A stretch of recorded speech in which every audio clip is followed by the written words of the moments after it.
A paz de Deus, o nosso eterno Criador, e a paz do Senhor Jesus Cristo esteja dentro do teu coração. Antes de gravar esse vídeo, eu entrei em contato com a irmã Kelly Salles e ela me atendeu super educadamente, uma pessoa muito gentil e muito atenciosa. Entrei em contato dizendo a ela que eu iria fazer um vídeo comentando o vídeo que ela havia postado, e muitos inscritos estavam me perguntando o que eu teria a dizer sobre o vídeo da irmã Kelly. E ela, com toda a simpatia, disse que eu poderia sim fazer um vídeo comentando sobre a sua experiência na Congregação Cristã do Brasil e que eu poderia até tecer alguma crítica em relação ao vídeo dela.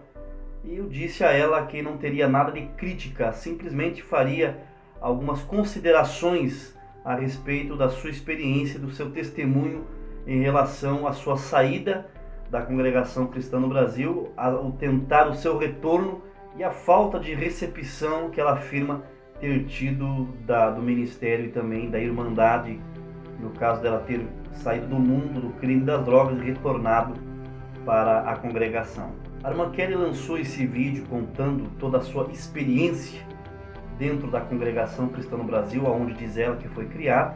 Por uma questão pessoal e familiar, ela passou a morar com a sua avó e seu avô, que eram servos de Deus da Congregação Cristã no Brasil.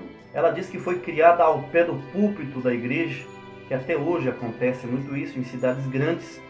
A igreja lotada, as crianças costumam ficar na escadinha do púlpito, ali brincando uma com as outras, até o culto passar, porque na verdade criança não tem interesse pelo culto, pois elas não entendem nada do que está se passando ali. O caso da irmã Kelly Salles é um caso que eu já falei muito aqui no canal, principalmente nesse vídeo aqui sobre o pecado de morte, aonde eu citei alguns casos de jovens que se batizam pela empolgação. Não digo que é o caso dessa irmã, mas muitos jovens se batizam pela empolgação porque viu algum colega se batizar, às vezes não tem noção do que está fazendo e acaba fazendo algo por emoção e depois acaba indo para o mundo, conhecendo tudo que o mundo oferece. Quando chegam em si e se dão conta do que fizeram, muitos acabam recebendo, alguém pode até criticar o que eu vou falar aqui, muitos acabam sendo convertidos depois. São aqueles que eu já falei no vídeo do pecado de morte, aqueles que nasceram só da água, foram sepultados e levantados da água, mas não nasceram do Espírito. Vão para o mundo, depois voltam e acabam tendo uma experiência espiritual e renascendo no Espírito. Só que infelizmente acontece que depois que vai para o mundo, que cai na fornicação, muitos caem em pecados sexuais, quando retornam por uma falta de interpretação correta, acabam sendo desprezados e muitas vezes não aguentam ficar debaixo de um jugo pesado de acusação e de juízo por parte de muitos irmãos. Foi o que aconteceu com a irmã Kelly Salles. Ela se desviou depois de batizada, foi para o mundo, foi para as drogas, para o crime. Depois de tudo isso acontecer, ela caiu em si e voltou a congregar. Ela, quando voltou a congregar, foi até o ancião conversar sobre a situação dela. O ancião disse a ela que ela não teria liberdade na igreja, que ela chegasse depois do culto começado e saísse antes do culto começar, e que ela não poderia tomar a Santa Ceia. Mas isso na congregação eu nunca tinha ouvido falar. É a primeira vez que eu escuto um caso semelhante desse tratamento deste ancião para com essa irmã. Muitos perguntam para mim: eu estou em pecado, eu posso tomar a Santa Ceia? Ou eu pequei, mas não estou mais no pecado, eu posso tomar a Santa Ceia? O apóstolo Paulo, em 1 Coríntios, depois lá no capítulo 11, que fala do véu, fala sobre a ceia do Senhor, a Santa Ceia. O apóstolo Paulo diz que temos que discernir o corpo do Senhor e fazer uma análise dentro da nossa consciência que nós estamos tomando, participando da Santa Ceia dignamente ou indignamente. Todas as pessoas que eu conheço que caíram em algum pecado, retornaram, estão sem liberdade dentro da Congregação Cristã do Brasil, todos, a maioria que eu conheço, participam da Santa Ceia. Não tem liberdade na igreja, mas participam. Por quê? Porque ninguém pode privar uma pessoa de participar da Santa Ceia. Se a pessoa estiver em pecado, ele não pode participar. Mas se a pessoa se arrependeu, não está mais em pecado, está tentando se colocar em dia com o Senhor, ele pode participar sim, mesmo que não tenha liberdade na igreja dada pelos anciãos.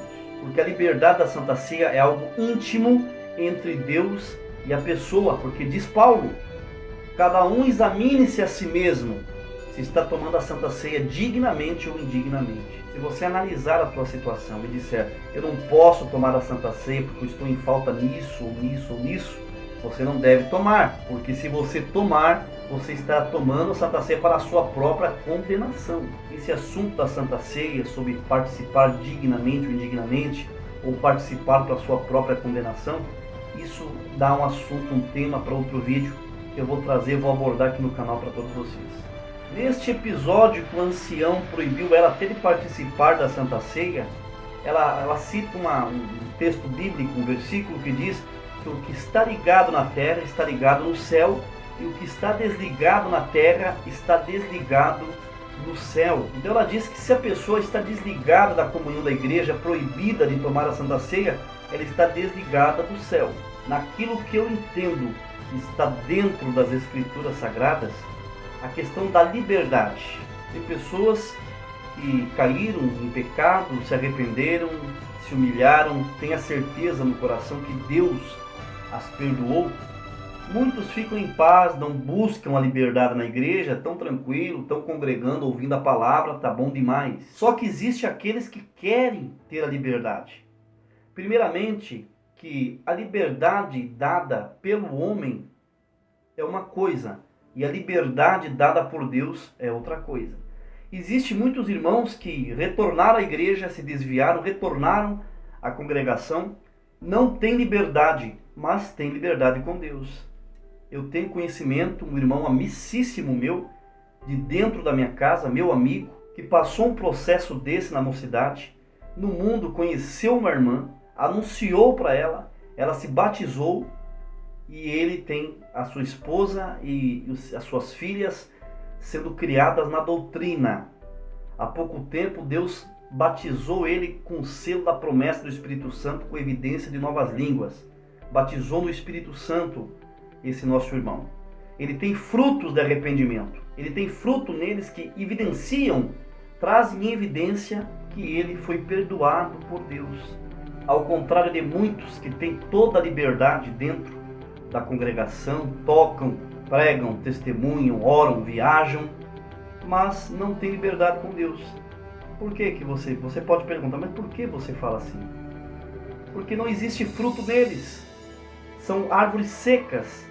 Não existe evidências nele que Deus está na vida deles. São secos, não têm obras espirituais, não têm frutos do Espírito, congregam, sentam um traseiro no banco da igreja, não dão glória durante o culto, criticam aquele que dá glória, aquele que sente, que chora, que sente a presença de Deus. O que é melhor? Você ter a liberdade do céu em você, ou você ter a liberdade do homem, ter, eu testemunho, eu oro, eu prego, mas é uma coisa mecânica, não tem espiritualidade. A irmã Kelly também comentou que a congregação não tem um prazo estipulado para disciplinar uma pessoa que caiu em pecado ou infringiu alguma doutrina bíblica. Primeiro que as escrituras, nos evangelhos, nas epístolas dos apóstolos, não existe nenhuma orientação para quanto tempo se deve dar de disciplina ou de castigo, digamos assim, para aqueles que caem em pecado na igreja. Por exemplo, muitas denominações disciplinam a pessoa fica no banco sem ter liberdade nos cultos, durante 6 meses, 1 ano, 2 anos, depois elas acabam voltando com toda a liberdade na igreja. E muitas vezes acabam recaindo novamente, aí vira uma bagunça tremenda. Então, nas escrituras, nos ensinos dos apóstolos, não existe nenhum prazo estipulado para se dar uma correção, uma dura correção naquele que caiu em algum ato desagradável na presença de Deus. Ela também diz que não conheceu e não conhece ninguém que caiu em pecado retornou à congregação e recebeu a liberdade novamente. Inclusive, ela falou isso para mim quando entrei em contato com ela. Eu falei a ela que eu já vi, conheço irmãos que caíram em algum pecado, se humilharam, voltaram, mostraram neles um fruto de arrependimento junto com a sua família, e os anciães acabaram tratando e reconsiderando a situação desses irmãos, tanto irmãos como irmãs, e voltaram sim a ter liberdade na igreja, estar em comunhão com a irmandade. Existe sim vários, isso ainda não é uma regra no nosso meio, algumas exceções, mas eu já vi, tive o prazer de ver. Então existe sim irmãos que caíram no pecado, retornaram, se humilharam e voltaram a ter a sua liberdade. Isso depende muito da região e também da natureza dos anciães que cuidam a obra em determinadas regiões. Existem irmãos mais durãos, que não tem muita misericórdia nesses casos. Existe já outros que têm mais amor no coração e que pesam as coisas não pela emoção, mas sim com o coração. Só que não é coisa rápida, é um prazo, um bom tempo. Os irmãos querem ver se a pessoa está firme, se a pessoa se arrependeu, se a pessoa existe nela algo que diga não, essa pessoa, Deus está na vida dela. Porque quando Deus está na vida do homem e da mulher, Ele manifesta frutos que mostram, que conotam que ele está na presença de Deus, sendo abençoado e recebendo as bênçãos do Senhor.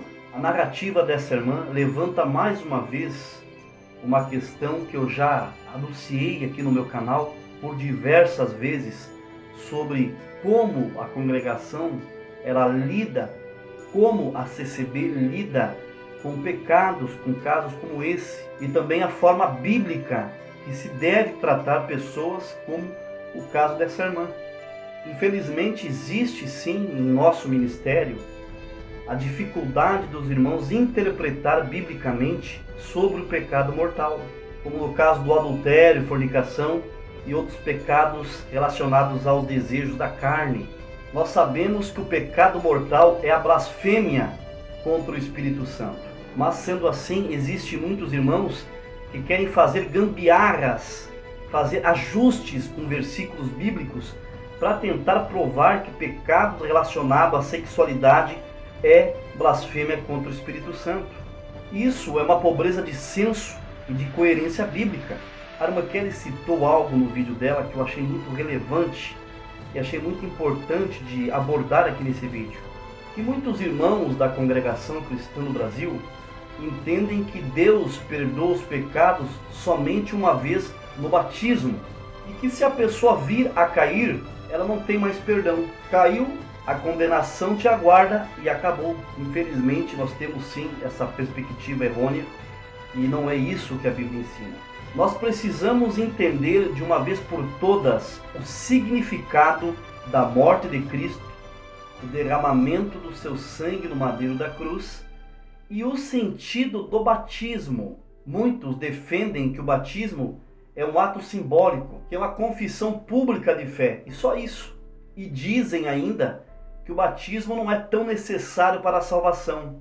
Mas eu tenho nas minhas convicções bíblicas, que estão nas Escrituras, que o batismo não é simplesmente um ato simbólico de confissão de fé. O batismo é importante e está inserido no processo da nossa salvação. Primeiro que se o batismo não fosse importante, o Senhor Jesus não teria sido batizado, dando esse passo e também nos dando esse exemplo. Para aqueles que defendem que o ladrão da cruz não teve tempo de ser batizado, é óbvio, ele estava crucificado, estava condenado à morte.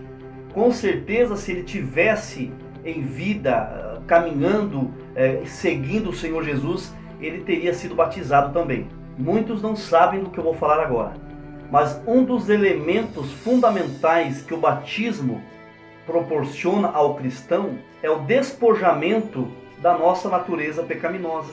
Em Colossenses 2 diz que fomos sepultados com Cristo no batismo e fomos ressuscitados dentre os mortos. Por quê? Porque aquele que está em pecado está morto na presença de Deus. Nós estávamos mortos em nossos pecados e em nossas transgressões. Mas em qual pecados que nós estávamos mortos? É isso que nós precisamos entender.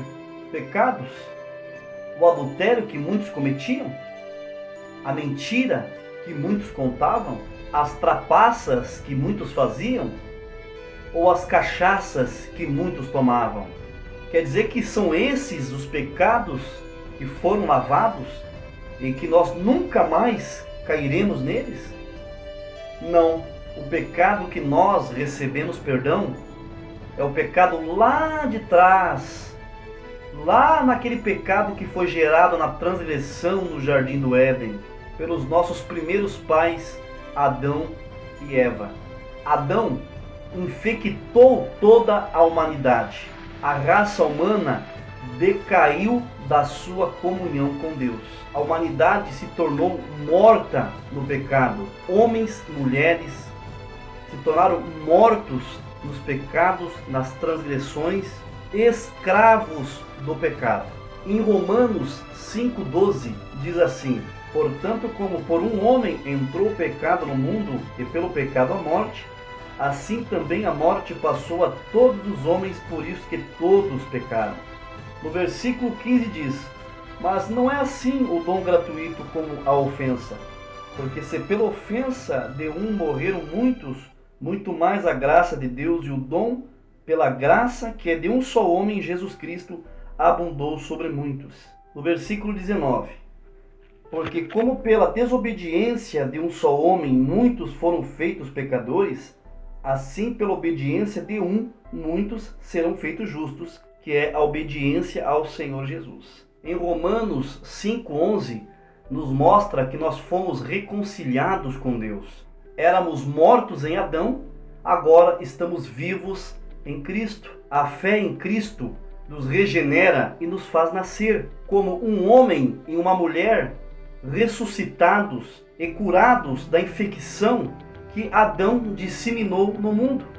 Isso que eu estou falando está também no artigo 5 dos pontos de fé e doutrina que uma vez foi dado aos santos, que estão na capa do inário da Congregação Cristã no Brasil.